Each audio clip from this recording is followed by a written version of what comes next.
It has been 3 weeks since the wildfires on the island of Maui torched the town of Lahaina and left at least 115 people dead. This was the deadliest wildfire in the U.S. in more than a century, and the left is not letting this crisis go to waste. Politicians and the media alike want you to blame one thing for all of this carnage. Climate change. Climate change. Climate change. Climate change. Climate change. Climate change. Climate change. Still a ton that we don't know about the wildfires in Maui. But there is one thing that we all do know. That was not true at all. Tonight, I take you through the facts of what actually happened on Maui and who's really to blame. Because the same progressives who want to convince you that it's all about climate change are the ones who set Maui up for disaster. And I'll speak to somebody who is on the ground in Maui to get the truth about what survivors are going through and saving. Tonight, how left-wing government failed Hawaiians.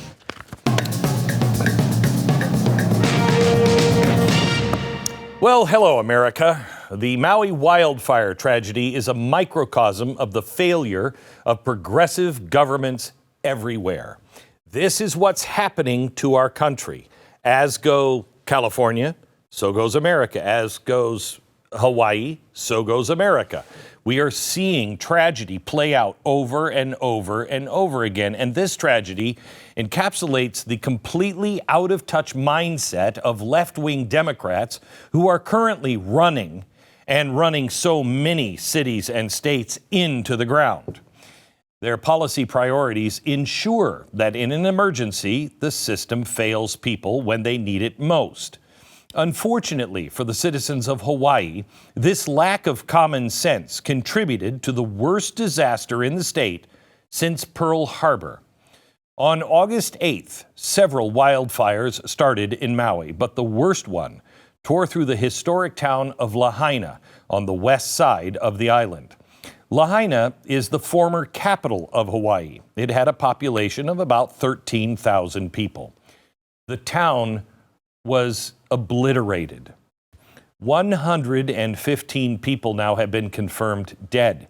An estimated 3,000 homes destroyed. Nearly 5,000 people don't have a home. It is the worst U.S. wildfire disaster in over 100 years. On Friday, the FBI released a list of an additional 388 people reported missing. That list includes people for whom officials have verified first and last names and the phone number of the person that reported them missing. Since that list was released, at least 100 people have been located alive. That's good news. But earlier last week, officials said there were over 1,000 people still missing. So the FBI admits that the official number of missing still could grow hundreds more than it is today. The fear is that bodies were burned so badly that not even bone fragments or evidence is left to help identify many of the victims. Officials are asking relatives of the missing to submit DNA samples to help identify the remains. Now, the Maui Police Department requested assistance from the FBI in the DNA collection effort. However, nobody's doing it. The FBI insists that the samples will be used for the sole purpose of identifying the missing, and they will not retain DNA in their database. Do you believe that? Apparently, the people on Hawaii with missing loved ones don't believe that. So far, only 104 people have submitted samples. And based on the FBI's track record in recent years, it's hardly a shock that people are reluctant to fork over their DNA. Another fear is that many children still are among the missing. School was not in session the day of the wildfires, and many of the kids were home alone or with grandparents while their parents were at work. I told one of the hardest stories I've ever told on radio last Friday. I relayed the story of one mom who tried to make it home to check on her 14-year-old son. Traffic was at a standstill, people trying to escape. She tried to make it on foot after being turned away over and over and over again. She ran around a police barricade. A man on a motorcycle got her closer to where her home was. First responders, when she got there, assured her that the area had already been cleared and to have faith that her son made it out. She was sent down to a gathering place where everyone was supposed to be who survived. She waited on that beach for 2 days. Then she finally made her way home. She found the body of her son on his bed in what was his room, clutching his dog. One man in tears told the Associated Press, quote, "Nobody had a warning. We could have saved a lot of kids if we had just had a 10 or 15-minute warning." So why weren't people warned? Well, this is a big one. Cell service was quickly knocked out by the high winds and fire. So people were unable to warn each other and only received official alerts, a few people, on their phones. Then the 911 system went down. And then a government social media alert to evacuate a neighborhood in Lahaina came an hour after many residents had already fled. Worst of all, Maui's emergency siren system was not used, which is an incredible failure I'll come back to later. The president of the Hawaii Firefighters Association said, quote, "There were 60 to 80 mile an hour winds, and we don't train for that. It was a blowtorch, blowing sideways and pushing the fire house to house faster than anyone could extinguish it." You live on an island with very high winds. I wonder why you wouldn't train for that. But maybe that's me. I'm not a firefighter. On the onrushing fire, it was burning out of control, caused many people to try to flee their cars, only to find the primary escape route blocked by police, so they couldn't. Many burned to death in their cars. Local police chiefs said they were not trying to keep people from leaving. They were just trying to stop people from driving over live wires. Why were the wires still live? I'll get back to that later. He insists that police drove the streets of Lahaina, knocking on doors and using loudspeakers to urge people to evacuate. The Associated Press filed public records requests for documentation on police and their effort that day, but Maui County has yet to release any of the information. One eyewitness had this to say about police blocking the exit route. And I was wondering what was stopping the traffic. Well, it was a policeman. And I got to the end and I looked up north. There were no obstructions. There was no reason to keep those cars there. Are you serious? I'm serious as a heart attack. And I said, "What are you doing?" He goes, "Well, I'm under orders to keep them here." And I said, "The fire is right around Safeway. It's going to hit Front Street. You know, these people got to get out of here." And he said, "I'm following orders." No way. And so I just kept walking. Well, maybe he knows something I don't, you know. So You're saying they were blockaded in by the police at the end of Front Street? yeah. Those who listened to the police and the authorities, many of them died. Those who went against the official orders, dodged the road barricades, managed to survive. But many had to abandon their cars and jump into the ocean. Many others couldn't escape the fast-moving flames that burned in their cars. You can see the number of burnt cars lined up together on Front Street. This is absolutely insane. 3 weeks later, where are the answers? Like, why have most Lahaina residents still not been allowed to visit their property to see what might be left of their homes? We have an answer for that. Some are questioning the official death count, including one assistant at a morgue who said they ran out of body bags and the death toll actually is 480.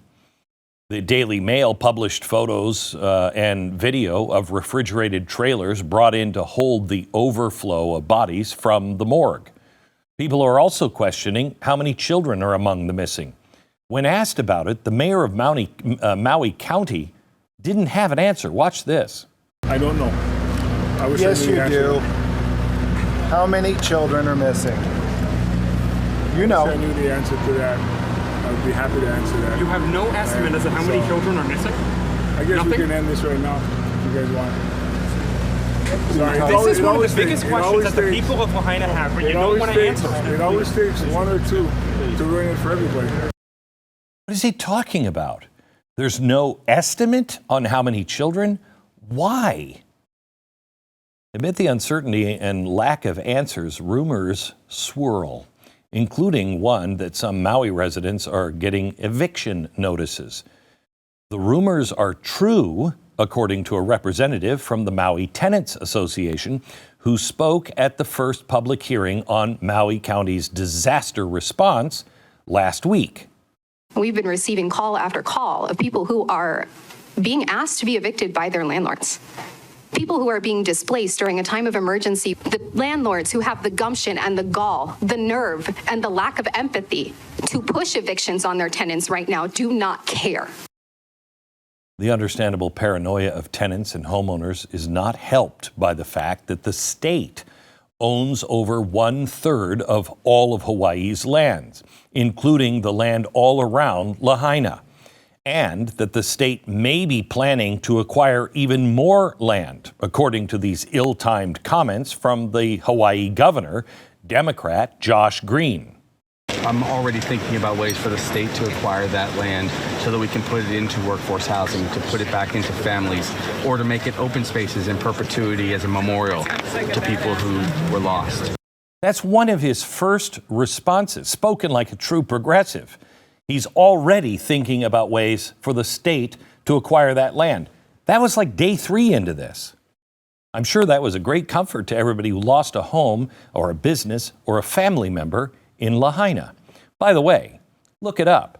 If you look up FEMA, and one of their goals now in response is how to build back better, how to return the land back to nature when there is a disaster. One attorney who spoke at the Maui County public hearing seems to speak for a lot of Maui residents who are livid at their government for failing them. The government is liable for this, grossly negligent, at least if not criminally negligent, right? And they should clean up all that land, restore that land to the people who own that, because they failed here. They failed. The government failed. But when the government is in charge of everything, including the police and investigative arms, who do you go to? This is why progressivism is so bad. This is why giving all of the power to the government and letting them control everything. When something goes wrong, who do you go to? The press? In the absence of government transparency, conspiracy theories thrive, and Americans become even more distrustful of their government. We haven't even gotten to the biggest ways Hawaii's progressive government failed its people. We'll look at those in a minute.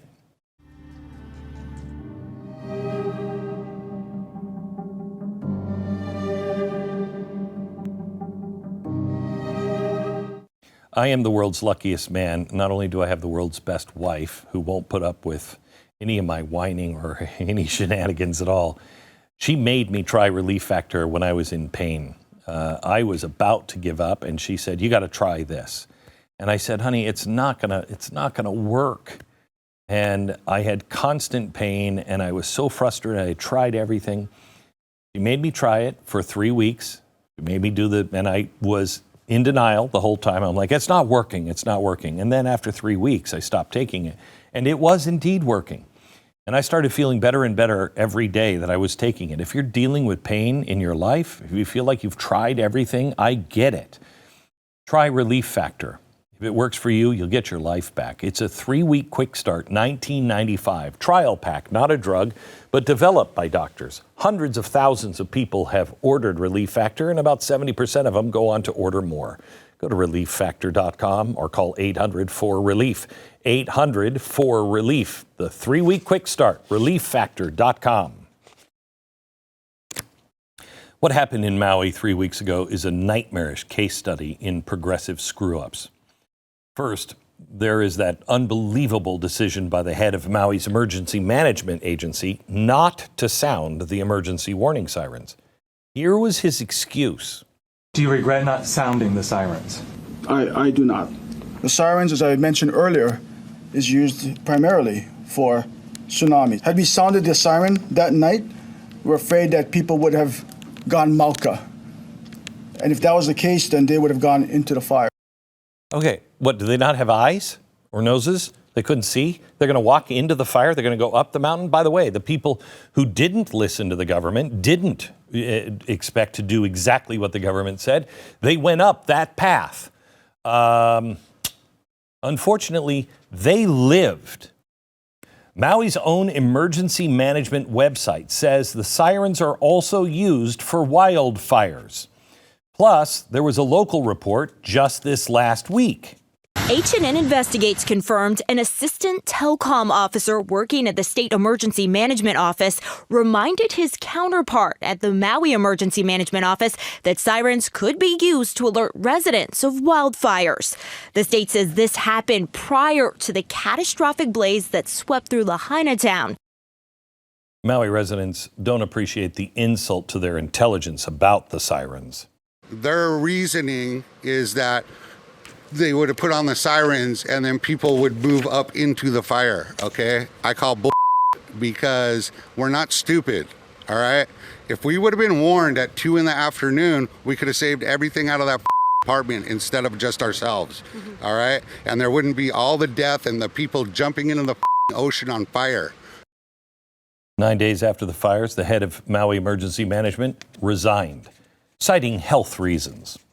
It also turns out that he had actually no emergency management experience before he was hired in 2017. Why was he hired for that job then? Well, his training was political science. Then there are the failures from the Hawaiian Electric Company, the company that provides 95% of all of Hawaii's electricity. It's a public-private partnership. A lot of data and video evidence seems to point to the power lines causing the fires. Earlier this week, Hawaiian Electric actually admitted that their power lines caused the first fire near Lahaina, but then said, but the firefighters didn't fully extinguish it. Oh. Already multiple lawsuits have been filed against Hawaiian Electric for its alleged negligence in maintaining and operating its equipment. The National Weather Service issued warnings on Sunday and Monday before the wildfires broke out on Tuesday that high winds and dry conditions posed a serious fire threat. Yet, Hawaiian Electric didn't even turn the power off on Maui, even after the winds began knocking down power lines. Cutting power has become a common practice in recent years in California, Oregon, Nevada, to help reduce the chance of sparking wildfires after they receive high wind warnings. But the Hawaiian Electric claims they didn't have that protocol in place to cut power like that. Oh, okay, well, don't use your brain. Just stand there. Do we have a protocol for this? Can anybody get a boss on the phone so I can make a decision? It's not really a great excuse considering that in 2019, when Maui had a wildfire season that killed 89 people, Hawaiian Electric announced it would install insulated conductors to reduce the risk of sparks in high winds. They would also apply fire retardant on power poles and install better equipment to monitor weather conditions. But you know all that stuff? They didn't do any of that stuff. So what have they been doing? Well, they've been busy. Going green, of course. Why? Because Hawaii's Democrats and progressives have an ironclad majority, and they mandated it because the politicians, follow science, they know what's best. The Hawaiian legislature passed a 2015 law requiring Hawaii's energy to be 100% renewable by 2045. It would be the first U.S. state to make such a requirement. In 2017, Hawaiian Electric claimed, we're going to be able to do that 5 years ahead of schedule. Meanwhile, the Wall Street Journal reports that even though Hawaiian Electric knew about its aging equipment and the wildfire risks in 2019, the company spent less than $245,000 on wildfire safety improvements. Last year, the CEO of Hawaiian Electric received a bonus based on reaching several target goals, including renewable energy. But reducing the wildfire risk? Yeah, I don't think we hand out bonuses for that. Since Democrats are absolutely obsessed with, dare I say it, the lie of climate change, Hawaiian Electric concentrated most of its resources chasing the holy grail of green energy, rather than focusing on the immediate risks that have now boiled over and destroyed countless lives in Miami. By the way, Hawaiians already pay by far the highest electricity rates in the country. And this is what they get. Shooting itself even more in the foot, it's now being reported that Hawaiian Electric took some of the evidence away in Maui. They removed the poles and the power lines and the other equipment, before the investigators could access the scene. But they promised they took really good pictures. Adding insult to all these injuries, even after the wildfires were raging, not enough water was available to fight them. Firefighters had contained a grass fire in Lahaina in the early afternoon of August 8th. The West Maui Land Company sent a request to Hawaii's Department of Land and Natural Resources asking that it would divert stream water to its reservoirs so firefighters could access it. Well, they made that request at 1. 5 hours later, the request was finally granted. But in the meantime, that initial fire in Lahaina that had been contained, reignited by the strong winds and quickly became the raging inferno that destroyed the entire town. What caused the delay? What could possibly, were they on a smoke break? No, they wouldn't do that. The deputy director of the Water Resource Commission insisted that we have to get permission. Lives are at stake, but we can't break the rules. We've got to get permission from the local farmer to ensure that his indigenous crop would not be affected by the temporary reduction in water supply. The crop, it was deemed, was more important. The rules were more important than saving lives. Here he is, before the most recent wildfires, discussing his beliefs about water. We've become used to looking at water as like something which we use and not necessarily something that we revere as that thing that gives us life, right? To me, it's a shift in value set. My motto is always like, let water connect us and not divide us. Like we can share it, but it requires true conversations about equity. Equity. Oh, man. I bet all of those people that were screaming for their lives because they were abandoned in their home and had no way out, I bet they were thinking about equity. Turns out the fire hydrants ran dry for the firefighters in Lahaina. Following the incident, deputy director who wanted to check with the indigenous farmer first has now been reassigned by the government to yet another new position. Well, what one is that? Yet the department spokesman insists that this reassignment does not suggest he did anything wrong. Right? Sure. Last year, 2 state senators... Why isn't he fired? They're just covering up. That's all they're doing. I'm not going to pick a fight with him. Just move him. So, boy, if the people in Maui continue to vote for this... Just last year, 2 state senators from Maui submitted a bill that would force the Department of Land and Natural Resources to allow fresh water to be used to fight wildfires in West Maui. You know what they did? Nothing. The bill died without even getting a hearing. As if all of this incompetence couldn't get any worse, it turns out that each of these specific failures, the lack of emergency sirens, Hawaiian Electric, not turning off the power in the high winds, fire hydrants with no water, no cell phone alerts, no evacuation plan. It all happened 5 years ago in West Maui. The 2018 wildfires were ultimately contained, but it still burned down 21 houses, 27 cars, and 2,000 acres.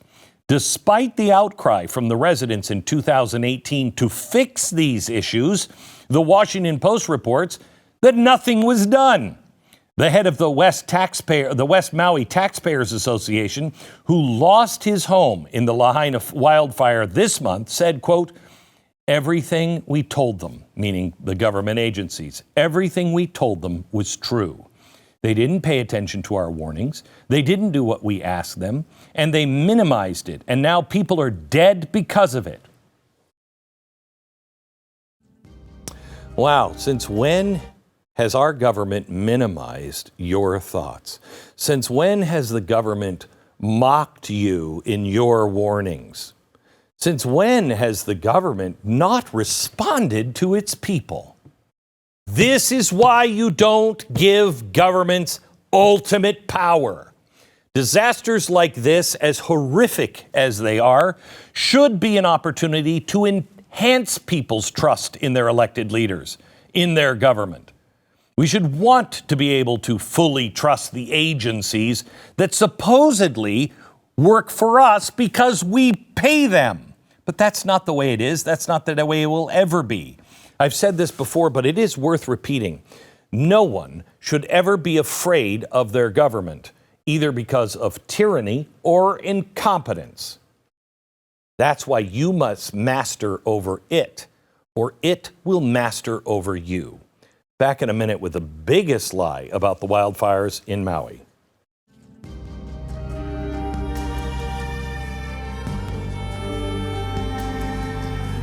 All right, I want to talk to you about something else. My Patriot Supply. Sometimes, I think we all feel it.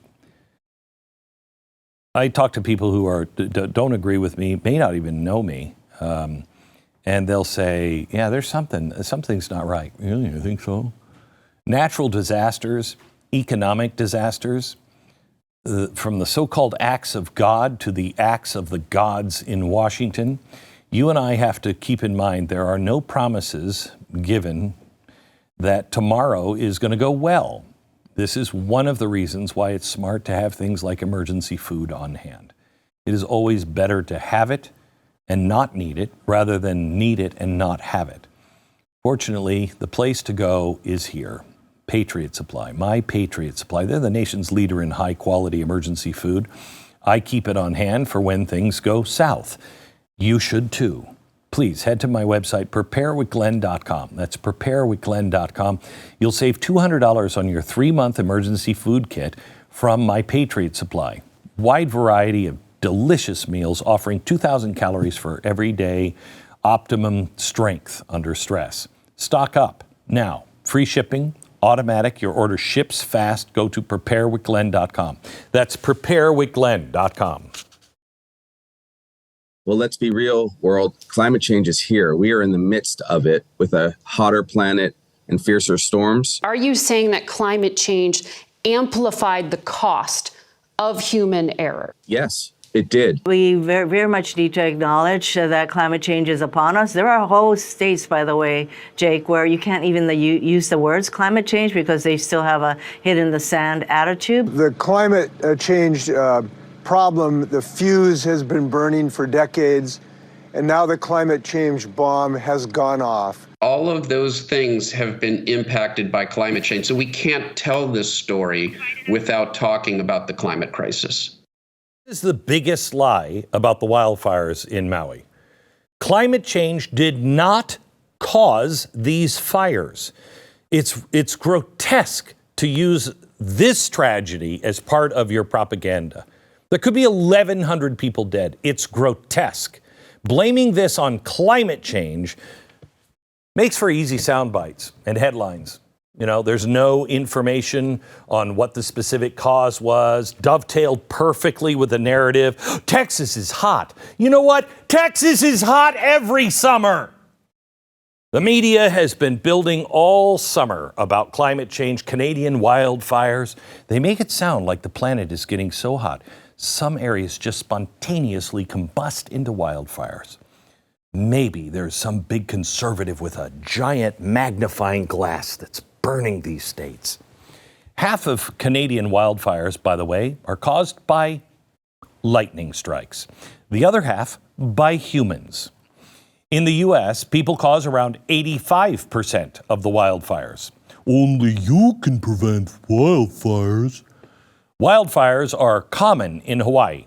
20,000 acres burn every year. 98% of them are human caused. 20,000 acres every year.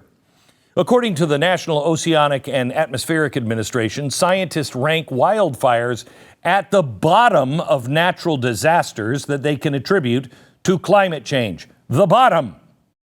Now, Lahaina, it means home. No, it doesn't, actually. Lahaina means cruel sun. And that part of western Maui is always hot and dry this time of the year because of the cruel sun. A wildfire specialist at the University of Hawaii has been warning with his research since 2014 that the wildfire risks in Hawaii are man-made. The day after the fires destroyed Lahaina, he tweeted, quote, "Blaming this on weather and climate is misleading. Hawaii's fire problem is due to the vast areas of unmanaged, non-native grasslands from decades of declining agriculture." So what you're saying is, if the land isn't managed, then it could turn into a tinderbox, especially in the summer? You see, as large sugarcane plantations shut down over the past few decades, non-native grasses spread all over the island. Non-native, meaning it's not natural for it to grow there.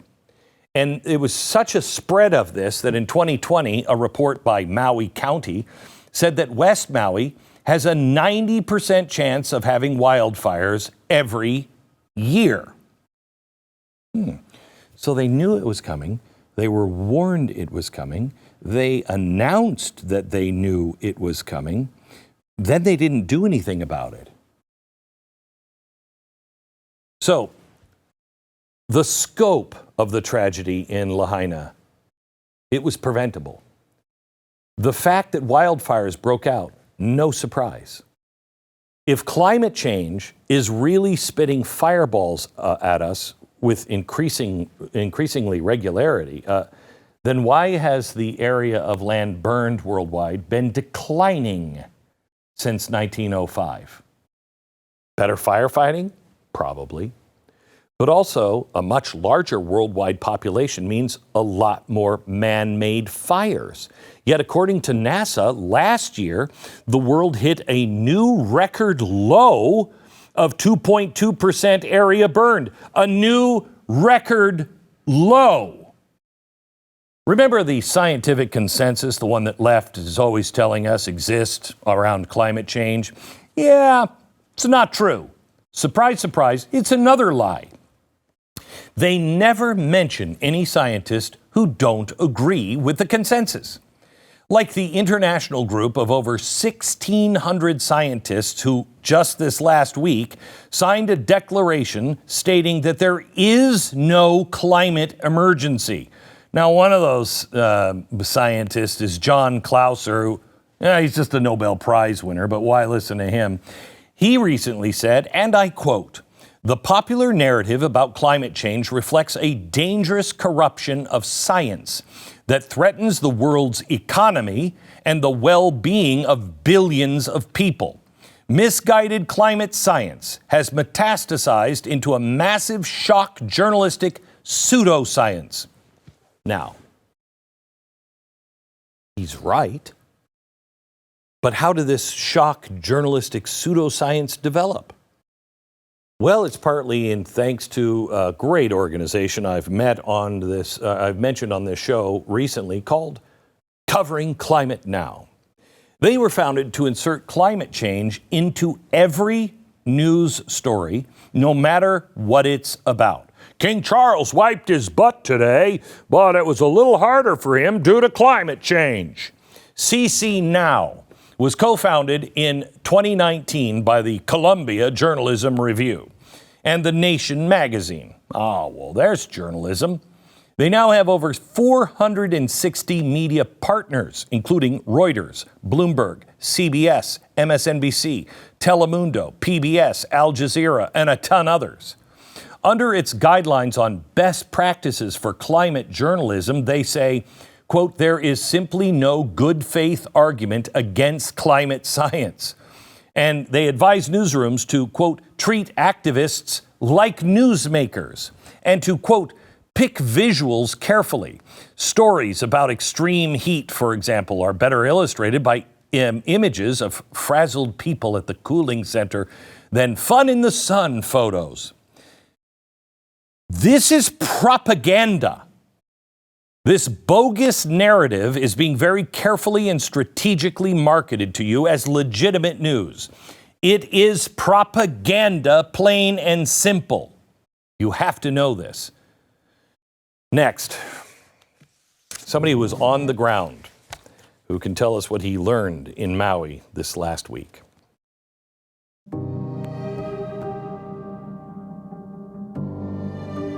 When was the last time you checked the legal title to your home? Most victims of home title theft, they have no idea that they're a victim until it's too late. Take this homeowner, for instance. She was getting ready for a home remodel when everything got shut down. All of a sudden, she discovered her property wasn't her property anymore. Turns out she was the victim of devastating crime called home title theft. A criminal had forged the deed to her home and taken over as the new owner. Now she's having to fight to get her own home back. You have enough to worry about. Your home, property, equity, your most valuable assets. And Home Title Lock helps you protect them. Home Title Lock puts a shield around your home's title. The instant they detect activity or tampering, they help shut it down fast. First things first, you need to verify you aren't already victim of home title theft, and you can find out. Free sign up. You just use the promo code Beck at HometitleLock.com. That's promo code Beck, HometitleLock.com. Sign up and find out if your home is yours, and your first 30 days of protection is free. I swear to you, I don't think this looks the same on TV. I feel like it's like, I don't know, a cowboy gangster or something. I don't know what I was thinking. How are you? I'm good. How are you? We want to introduce you to J.P. Decker. If you've been a long-time viewer of the show, you've probably seen him and his work multiple times. You were a senior producer for me for quite some time. And then you left me. I don't care. I did. Yeah, I'm seeing other networks. And you were the senior booker for Fox and Friends for a few years. I was. Then you came back here, and now you're the executive director of Mercury One's American Journey Experience. And I asked that you would go over to Maui because I knew your storytelling ability and knew that you would know exactly what I was looking for. Mm-hmm. And you have a huge heart. So tell me a few things. First, let's start here. Why are people still not being allowed to enter their homes? When we were there for quite a few days, and we spoke with a lot of the local people there. And we would ask, have you been in yet? And they said, no, we're not allowed in, but we've been filling out all the FEMA paperwork to allow us back in. But every time we go, they turn us around and say it's not ready yet. It's too dangerous for anyone to go in. And we're not done recovering bodies. Okay. And do you accept that? Do they accept that? They do not accept that. They don't? No. Because I think that makes sense because there's so many missing. Mm-hmm. And, you know, once you upset the remains, but I mean, it's windy there. Right. Didn't they put up fences around? They did. And those fences, they use all around the island because when you're there every single afternoon, the winds are probably 30, 40 miles an hour. It's just crazy. But they are concerned about the ash getting, I mean, it is ash. There is nothing left. It was devastating to see this and speak with the people who everything they own is gone. There's nothing left except their shirts on their back. And some of those shirts, they just got down the street at another neighbor's house who might have had an extra shirt. So how real is the thought that they may not get their land back? They're very scared because a lot of those homes were tradition and just passed down to generation. A lot of people don't have deeds. A lot of people just don't have proof. Gosh. And so that is something where, they reach out to FEMA, and FEMA says, well, show us the proof that Oh my that's gosh, where you how lived. evil. Oh, it's horrible. And so there are quite a few locals, because there's so much distrust of the government right now. Everyone I spoke with, and it was hard for me to be trusted, just because they said, oh, you came from the mainland, you're probably just going to want your logo everywhere. And you're going to, just try to buy us out. Did you say we don't travel with a logo? We don't travel with logos. And the one thing that I would always tell them is, I'm not here for attention. I'm here to make Lahaina Lahaina again. And that's what would really disarm them and help them to start trusting again. Because we're not in this for fame. We're in this to help people. We don't care. Ever get it. No. I mean, it's crazy. I'm really bothered in some ways. It's our choice, but I'm bothered that nobody knows how great this audience is. Mm-hmm. No one knows how much they've done. But we don't put our logos out. We don't do that at the scene. We're helping others help. Yep. And the donors in the audience, they don't want that either. They just want to love their brothers and sisters. And the biggest thing that I heard with the distrust of the government is, one, when you travel around Lahaina, you see upside down Hawaiian flags everywhere. And I asked actually a councilwoman who does not agree with us on many things, on many situations and politics. But I asked her, I said, what's with the upside down flag? I know what that means, but why do you think that? And she said, well, we don't feel like a state. We don't feel like we're taken care of by the government here in Hawaii or even by the mainland government. And she said, we are one of the 50 states, but we're being treated as a third world country. And most of the locals said the same thing. They said, you just want to give us your $700? We lost everything. We lost our jobs. We're being laid off. We've lost our homes, our family members. What do we do now? And then, maybe they'll have a tent. A lot of people are living in tents in the neighborhood. That's not going to last for 2 years. You can't do that. So how is this going to affect them long term? Are they going to become more and more bitter, or what do you think is coming? If we don't do the next step, which when I was there, talking to all the locals who are heroes on what they're doing, one of them brought something up, and I think we have his clip. His name is Blake. I'd love for you to watch that clip. Sure. This is going to be a never-ending battle for a couple years at least. Mm-hmm. We have an entire town to rebuild, man, and we're going to have funerals probably every day coming up. There's going to be a different funeral every single day, and there's going to be sorrow and despair. So one of my main concerns moving forward is also on the mental health part of things, because we already have a lot of people that have committed suicide that I know of, and we already lost too much, and I just want to do whatever I can to, prevent any more loss and tragedy for Lahaina. So I can't imagine. I reached out to actually through Instagram. Everyone kept saying, you got to meet Blake. And I found him, got a hold of him. He's a hero for those people. He has put together a team as soon as he found out what happened. It took him 3 days to get outside of Lahaina. And all he was doing during that time was saying, okay, who has this? Who has this? How can we help this person? And the tent where we were at is in front of his grandma's house. And they have Bible verses everywhere, just really, really great people. And there were people coming up asking for diapers. Mercury One had just donated some diapers and some other things that they needed. But he himself almost killed himself a few years ago because he went through a situation where someone kept him hostage and shot at him. He is someone who is an incredible human being. And there are multiple stories like that aren't being told. And our partners, we are now connecting them. I'm on so many groups right now, and Mercury One is helping get these people connected with the locals and making sure that everything they need is there. And what Blake told me was, we don't need water, we don't need food. What we need is mental health experts. He said, there's no one helping us. And everyone here in Lahaina just wants to help other Lahainans. Let's just help each other. But he said, we're so focused on just surviving that we haven't coped with what we're dealing with. And I was on a truck with him for a few hours just passing air purifiers out, because no one's given air purifiers to these people. They're breathing in these toxins that haven't been tested yet. And my question to everyone I met was, how are you doing? And they every single time would just start crying. And he was one of those that just started crying and said, I don't know how to handle this. And he said, the kids are going through so much right now. Every school is gone. There is no schools left. And the government said, well, let's get them a bunch of computers and let's just do what we did during COVID. And that worked out really well. And the for locals are mental saying, health. no, that was a mental problem in itself. And so the other day, Blake said, hey, we're going to get a shipment. And in my mind, I said, great, there's probably a dock somewhere. We ended up going to a golf course that was shut down.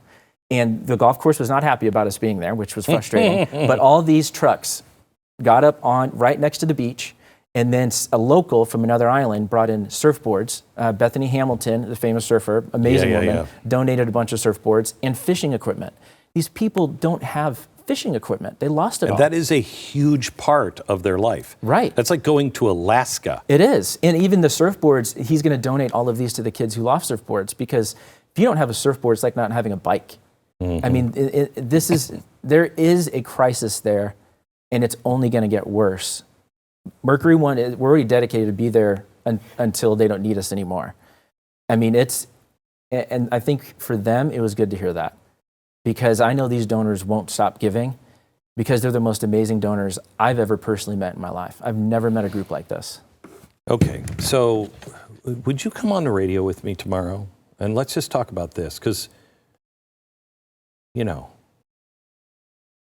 I'll pay for the airfare if that's what it takes. Let's see if we can find a bunch of volunteers that are psychiatrists that, have the right training for this. And let's see if we can just put a plane full of people together for, or just keep them rotating for a while. Yeah. Because they are Americans. They are Americans. They are our brothers and sisters, and we don't leave anyone behind. I urge you to go to mercuryone.org, and you can donate to our disaster relief fund. Our disaster relief fund is 100% of every dollar raised goes to that disaster. We raise all of the overhead yearly with a special gala and everything else we do, so we can actually get the entire amount of what you want to those local people that know how to best use that money. We're not a big institution. We're just helping small institutions help themselves. And please donate. And we've got a double whammy going on in Florida. Are we there yet? We are there with our partners. We have Barbecue Relief and a couple other ones that are already helping. Okay. And we will be there in Florida as well. Thank you so much for watching. Mercuryone.org. From Dallas, good night, America.